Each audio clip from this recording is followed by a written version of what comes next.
Mardi 11 avril 2023, Info 83 s'est rendu à l'EHPAD de la Marquisane à Toulon pour suivre Solène Robillard, orthophoniste en libéral à Oulioul, diplômée de conduite d'un chien d'assistance qui se nomme Noisette, une Golden Retriever femelle. Nous allons découvrir son quotidien de travail pour apporter les meilleurs soins à ses patients. Je suis spécialisée dans les troubles neurologiques. En EHPAD, ça va concerner des personnes qui ont eu des AVC ou soit qui présentent des maladies neurodégénératives comme Alzheimer ou Parkinson. Ça fait un peu plus de 20 ans que je travaille, que je suis orthophoniste en libéral et en fait, il y a 3 ans, j'ai décidé de donner un peu une autre perspective à mon travail en prenant un chien d'assistance parce que le chien, naturellement, il suscite la curiosité et du coup, ça amène des situations de langage, ce qui est très utile, notamment en EHPAD où les personnes n'ont pas toujours l'initiative de discuter et voilà. Je souhaitais faire une formation pour avoir un chien éduqué, donc je me suis rapprochée de l'association Andy Chien qui éduque des chiens pendant 2 ans en famille d'accueil et puis ensuite 6 mois dans des structures avec des éducateurs. Et à l'issue de cette formation, eh bien, Noisette m'a été donnée, c'était il y a 3 ans, donc ça veut dire que Noisette maintenant elle a 5 ans, ça fait 3 ans qu'on travaille ensemble. C'est un chien qui est très sociable, qui est réceptif, qui fait preuve de beaucoup d'adaptabilité parce que les profils sont différents. Elle va travailler aussi bien avec des enfants qu'avec des adultes et puis dans des contextes différents. C'est pas le même travail selon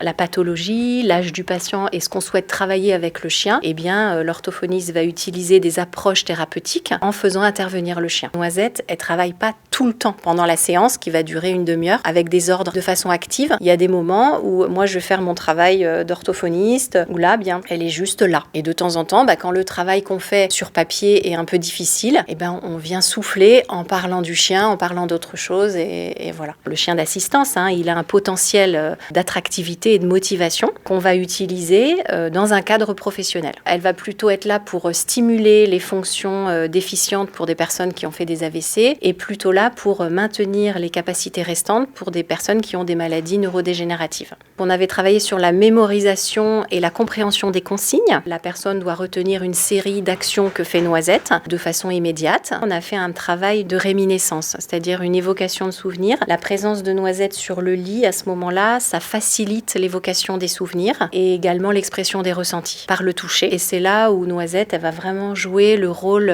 d'un vecteur émotionnel. En fait, l'objectif, c'est qu'on va créer des situations de travail avec le patient pour l'amener à élaborer des stratégies sur le plan du langage, de la mémoire, des fonctions exécutives, qui va toujours faire intervenir le chien. Pourquoi en fait un chien alors qu'on peut faire le travail sans le chien? L'introduction de la séance, elle est facilitée. Noisette, elle dynamise la rééducation. La séance, elle est accueillie comme un moment de partage autour du chien et non plus comme du travail. Donc en fait, c'est très dédramatisant. Elle a un rôle d'agent de diversion puisqu'on redirige l'attention du patient sur le chien. La médiation animale, elle peut être utilisée par des professionnels. C'est vrai qu'arriver avec un chien, c'est extrêmement réconfortant pour les personnes. Faire mon métier d'orthophoniste avec un chien, oui, c'est un investissement qui est fort. Il faut réellement s'occuper du bien-être de son patient, bien sûr, avec les objectifs de travail, du bien-être du chien, et puis vraiment se dire, on est là pour faire un travail en particulier. On a des objectifs à atteindre qui nous sont demandés, puisque c'est une rééducation à proprement dit. Donc c'est vraiment l'envie pour moi de donner plus aux patients et surtout donner ce côté humain et de dédramatiser complètement la rééducation, qui soit moins scolaire, parce qu'elle peut être parfois perçue, quand on sort les images, les cahiers, la personne a peur de mal faire, et ça c'est vraiment pour moi quelque chose qui ne doit pas se passer en fait.